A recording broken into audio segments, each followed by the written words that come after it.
ओम श्री विष्णुवे नमः।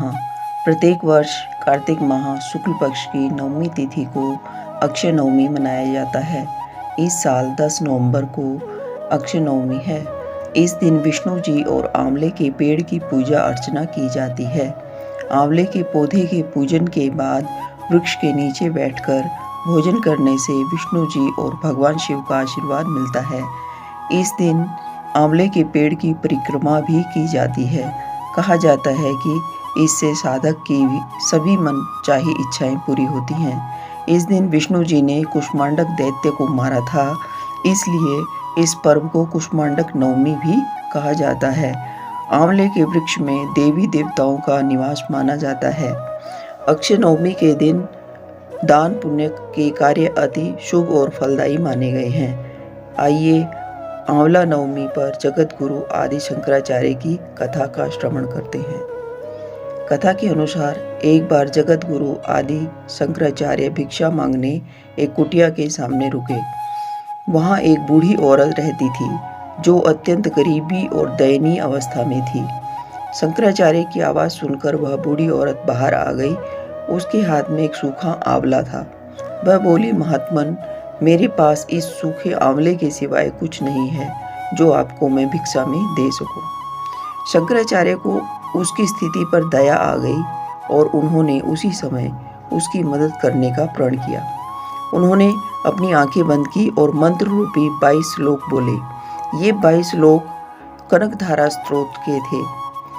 इससे प्रसन्न होकर माँ लक्ष्मी ने उन्हें दिव्य दर्शन दिए और कहा कि शंकराचार्य, इस औरत ने अपने पूर्व जन्म में कोई भी वस्तु दान नहीं की। यह अत्यंत कंजूस थी और मजबूरीवश कभी किसी को कुछ नहीं देना चाहती थी और दान देती भी थी तो बुरे मन से दान करती थी। इसलिए इस जन्म में इसकी यह हालत हुई है। यह अपने कर्मों का फल भोग रही है, इसलिए मैं इसकी कोई सहायता नहीं कर सकती। शंकराचार्य ने देवी लक्ष्मी की बात सुनकर कहा, हे महालक्ष्मी, इससे पूर्व जन्म में अवश्य दान धर्म नहीं किया है, लेकिन इस जन्म में इसने पूर्ण श्रद्धा से मुझे यह सूखा आंवला भेंट किया है। इसके घर में कुछ नहीं होते हुए भी इसने यह मुझे सौंप दिया है। इस समय इसके पास यही सबसे बड़ी पूंजी है। क्या इतना भेंट करना भी पर्याप्त नहीं है? शंकराचार्य की इस बात से देवी लक्ष्मी प्रसन्न हुई और उसी समय उन्होंने गरीब महिला की कुटिया में स्वर्ण के आंवलों की वर्षा कर दी। जय महालक्ष्मी। आंवला नवमी का दिन शुभ मांगलिक कार्यों के लिए अति उत्तम माना गया है। इस दिन व्रत कथा को पढ़ना व सुनना अति उत्तम माना गया है। कार्तिक मास का हिंदू धर्म में खास महत्व है। इस महीने कई व्रत व त्योहार आते हैं, जिसमें दिवाली के बाद आने वाली आंवला नवमी व्रत का विशेष महत्व है। आंवला नवमी कार्तिक मास की शुक्ल पक्ष की नवमी को मनाई जाती है। इस खास दिन आंवले के पेड़ की पूजा की जाती है।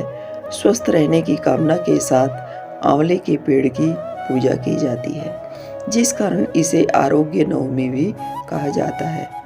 आंवला नवमी में आंवले के पेड़ के नीचे बैठकर पूजा अर्चना कर ही भोजन किया जाता है। इस दिन आंवला को प्रसाद के रूप में खाया जाता है।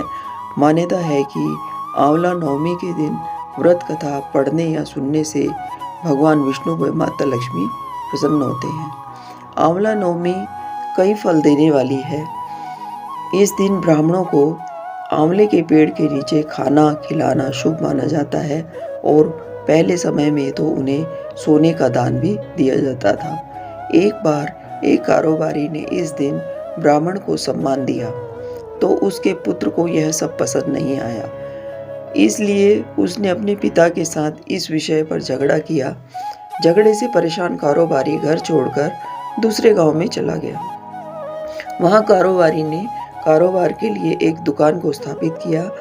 वहां उसने दुकान के सामने आंवले का पेड़ लगाया, जिससे भगवान श्री हरि विष्णु प्रसन्न हुए और उनकी दुकान को बहुत लाभ होने लगा। वही खास बात यह थी कि परिवार से दूर रहते हुए भी कारोबारी ने वहां आंवला नवमी का पूजन कर ब्राह्मणों को अन्नदान करना शुरू कर दिया था। वहीं दूसरी ओर बेटे का धंधा पूरी तरह ठप हो गया और उसे अपनी गलती का एहसास भी हुआ। वह समझ गया कि मैंने जो भी पाया है वह सब पिता के पुण्य कर्म और भाग्य से ही पाया है। तब बेटा अपने पिता के पास गया और अपनी गलती के लिए माफ़ी मांगी। फिर अपने पिता के कहने पर उन्होंने आंवले के पेड़ की पूजा की, जिससे उन्हें भगवान श्री विष्णु की कृपा से अपने घर में पहले जैसा सुख पुनः मिल गया था। बोलिए श्री हरि विष्णु भगवान की जय। आंवला नवमी पर आंवले के वृक्ष की पूजा और उसके नीचे भोजन किया जाता है। आंवला नवमी व्रत का संबंध माँ लक्ष्मी से है। माँ लक्ष्मी की कथा इस प्रकार है कि एक बार माँ लक्ष्मी पृथ्वी पर भ्रमण करने आई। रास्ते में भगवान विष्णु और शिव की पूजा एक साथ करने की उनकी इच्छा हुई। ऐसे में माँ लक्ष्मी ने सोचा कि किस तरह विष्णु और शिव की पूजा एक साथ की जा सकती है। तभी उन्हें ख्याल आया कि तुलसी और बेल के गुण एक साथ आंवले में पाए जाते हैं। तुलसी श्री हरि विष्णु को अत्यंत प्रिय है और बेल भगवान भोलेनाथ को प्रिय है। अतः आंवले के वृक्ष को विष्णु और शिव का प्रतीक चिन्ह मानकर माँ लक्ष्मी ने आंवले के वृक्ष की पूजा संपन्न की। जिस दिन माँ लक्ष्मी ने पूजा की उस दिन नवमी तिथि थी। उसी दिन से आंवला नवमी त्योहार मनाया गया। माँ लक्ष्मी की पूजा से प्रसन्न होकर श्री विष्णु और शिव जी प्रकट हो गए। लक्ष्मी माता ने आंवले के वृक्ष के नीचे भोजन बनाकर विष्णु और भगवान शिव को भोजन कराया। इसके बाद स्वयं माँ लक्ष्मी ने भोजन किया। तभी से आंवला वृक्ष पूजन की यह परंपरा चली आ रही है।